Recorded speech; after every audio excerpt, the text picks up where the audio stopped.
Hey, thank you so much if you viewed, liked, and subscribed to the last video. I truly appreciate your eyeballs. But seriously, thanks for liking and subscribing. Welcome back. I figured it's time to start talking about the character and the world that I'm building for this urban fantasy series. I realized I've waxed on poetically about the writing philosophy and creation and blah, blah, blah, blah. And it's probably time we got down to brass tacks. So I have been doing a lot of the thinking through. Like, this is the other thing. Here we go. There is a lot of thinking that goes into writing. So when you see these scenes on movies, writers like sitting, staring at screens and blah, blah, blah, it's entirely true. So I never sit and stare at a blank screen. Normally when I sit down, I have a plan and I have thoughts to get down and to start organizing. So that's never what I do, but I think it's a good representation of like how 90% of writing is the creative part, is because there's creative and mechanical. Mechanical for writing novels is like just getting the words down on the page from your scene list. And like it's a different beast. We will get to it. It's not the part of the process that we're involved in at the moment. What I'm trying to say is that there is a lot of thinking and marinating and gestating that goes on before an idea is ready.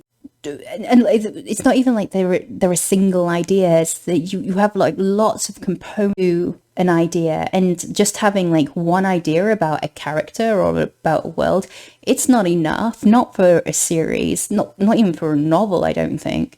Maybe for pitch deck, I don't know. My process, I don't know how other people deal with this, because I tend not to talk to other writers, to be honest. Not for any reason other than I don't tend to talk about the writing process with other people. Maybe that's going to change because obviously I'm talking about it here. Anyway, my point is that when I'm thinking about stuff, I'll be doing other things. So I'll be studying maths, or I'll be listening to audio courses or whatever and pottering around, and things will occur to me. Oh, and also like listening to or reading craft books is another really good way to like just like shake ideas loose. And so I'll have, I've just realized. So I was about to tell you that I have like notes on my phone, and so like I'll put loads of notes on the phone, and I'll have like notes on top of notes and different files and all this kind of thing, and then they get transferred over to, well, the theory is that they get transferred over to another system like Obsidian, which is like an online personal database thing. I'll show it to you at some point when it becomes relevant to the process. And so a lot of it is like I have a slate on Obsidian. I call it slate as an idea slate. And that's where I put all of the ideas. And so it'll be like a few lines and then ... and then a few more lines about completely separate things. And as I go, like I'll sit down and start like organize them into a more coherent thing. So some things will be applicable to the world and some things will be applicable to individual characters. So I've got to the stage where I'm like putting stuff for note page specifically for a particular character or particular characters. So, and I'm building out the character cast that way, rather than, so when I wrote sci-fi series, I would introduce characters just because like I needed more things to be going on, like more plot. So obviously I'd have like the core group that I knew was going to grow, and I had an idea of how that core group was going to grow. But then there are other things, and you just like on the fly, you're trying to make them more interesting rather than a lot of things are done on the fly when you're writing for like Kindle Unlimited and you have to produce a book a month. And so this time I'm doing it differently and trying to plan a lot of that up front. Also because that's how the ideas are happening as well. And I'm taking my time a little bit more before I start plotting actual plot. So anyway, the thing that occurred to me a moment ago when I am going, oh shit. So my phone, I dropped my phone a week ago, and the screen went It still works underneath the screen. Like it actually buzzes in the, so I've relegated it to a kitchen thingy because it's like a kitchen drawer, because I don't want to get rid of it because it's kind of a security risk and it still works and la la la. And I'd realized just now that it has all of my previous notes on that I hadn't already transferred to Obsidian. Thankfully, I think most of the gist of it is already on there.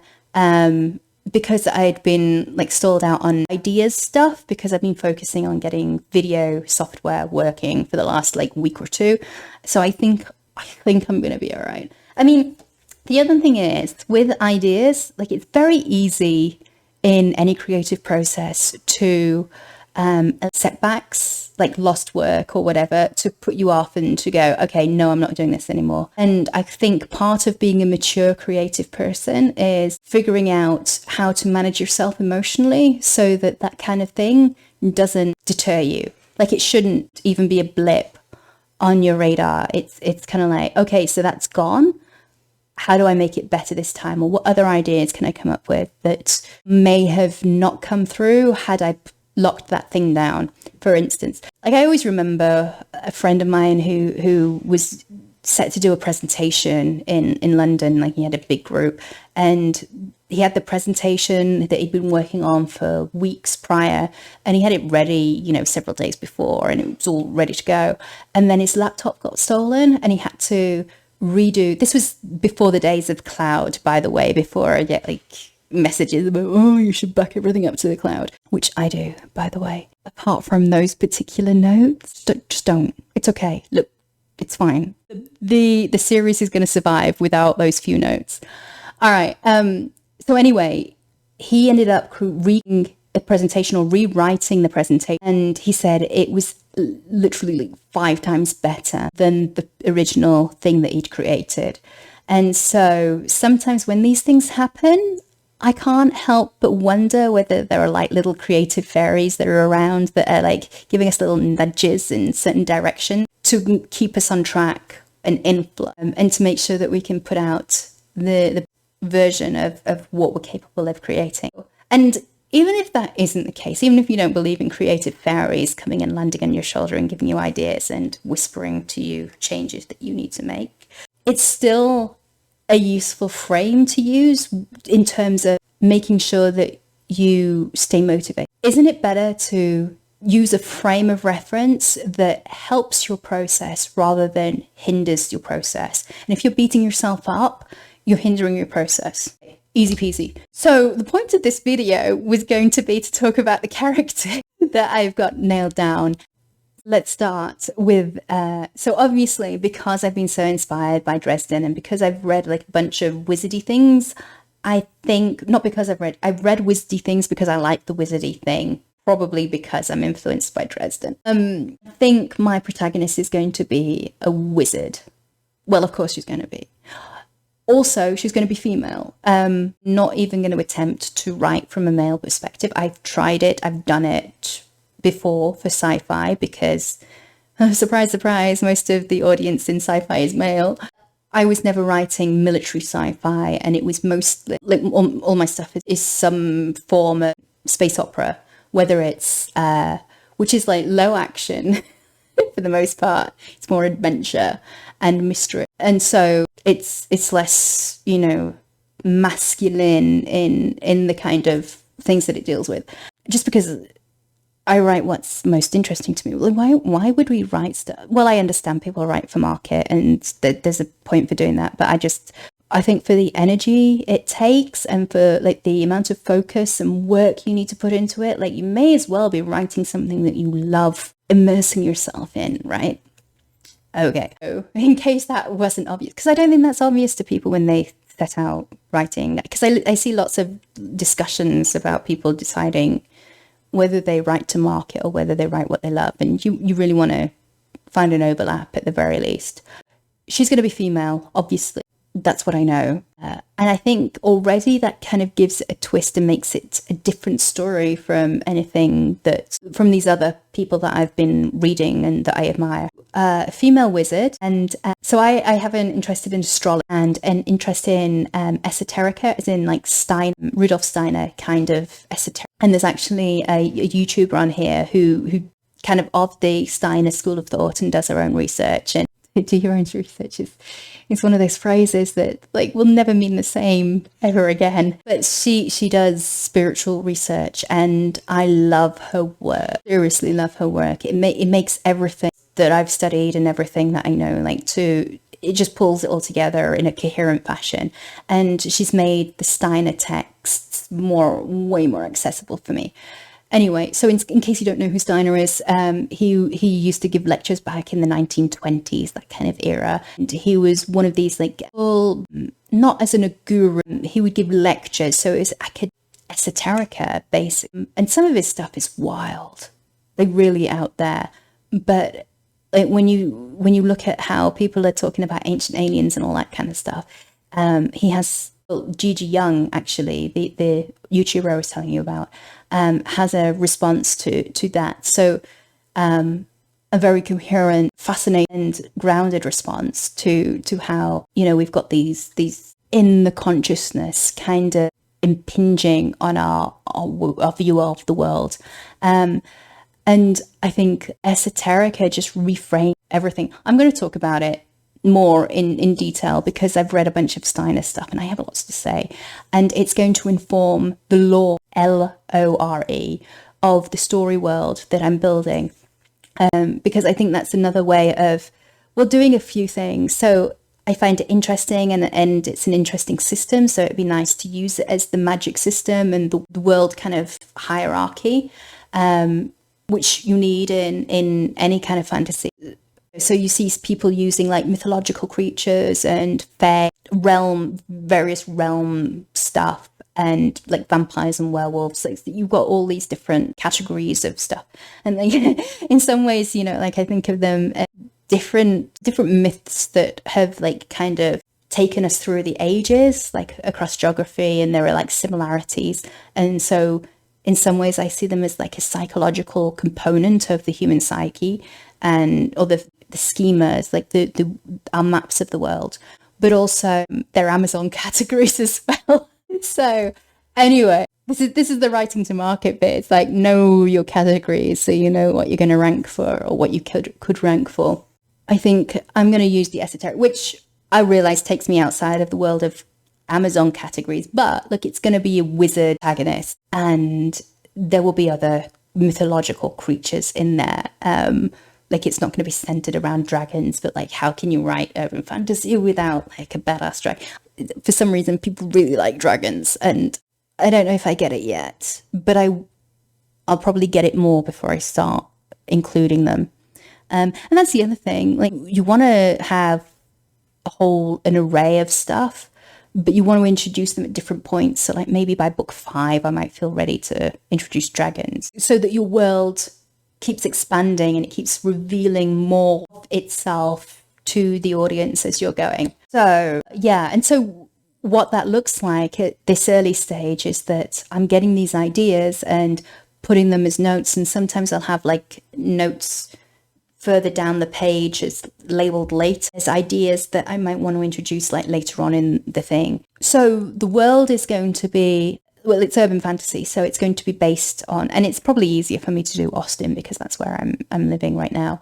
And so the arena that I work in will be Austin. It will seem modern day, but then underneath the surface, you've got all of these other considerations to do with esoterica.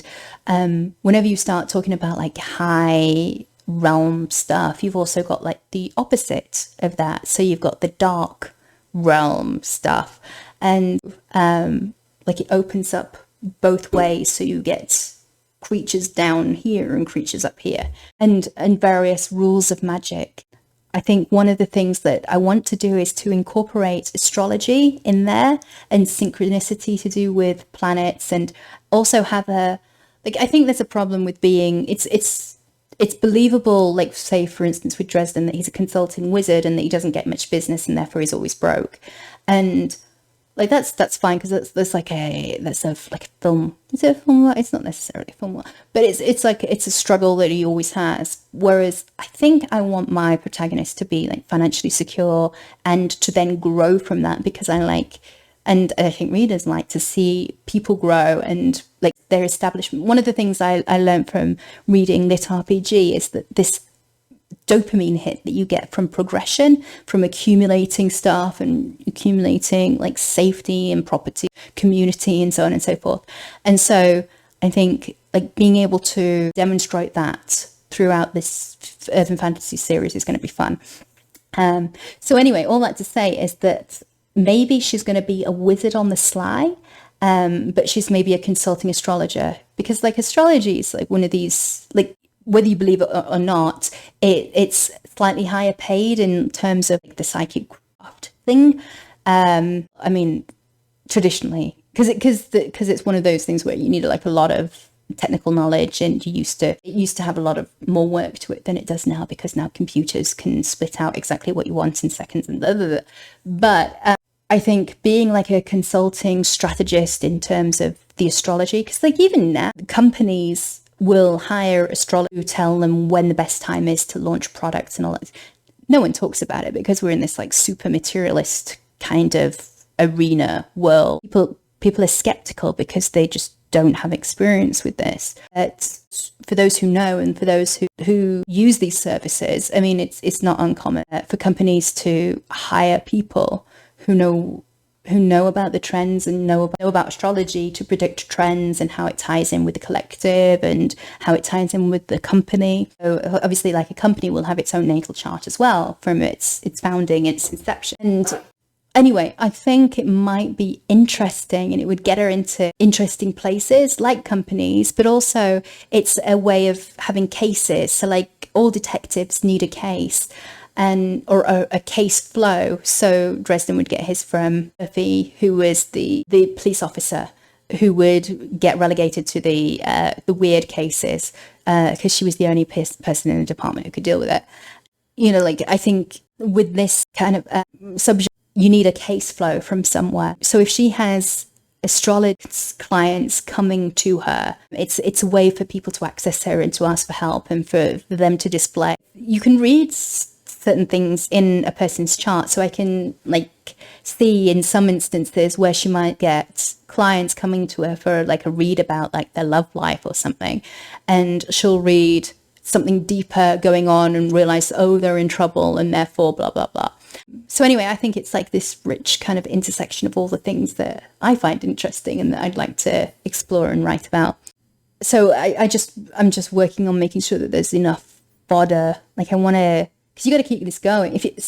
I'm thinking of this in terms of, can it be a 12-book series, right? And so you need enough kind of layered into the first like foundational book to make sure that you can then go and expand on it like later on. And some of that has to do with world and lore. Like you want lore that you can keep unfolding and pulling out new rules or revealing new rules that are consistent with the rules that you've already revealed, and so on and so forth. So there's a lot of thinking that goes into this before you actually get to the point of, you know, putting fingers to keyboard to produce scenes. So yeah, okay. So that's where I'm at with this. I think at some point I'm going to show you what it looks like in terms of moving my notes from one system to another and how I keep track of everything, because I think that might be interesting to people who have lots of creative stuff to keep track of.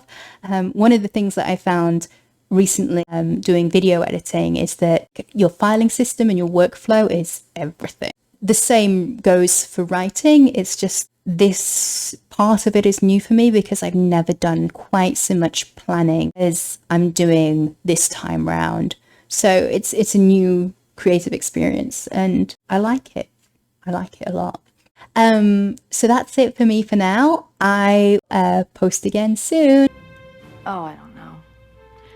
I think some things are better left unexplained.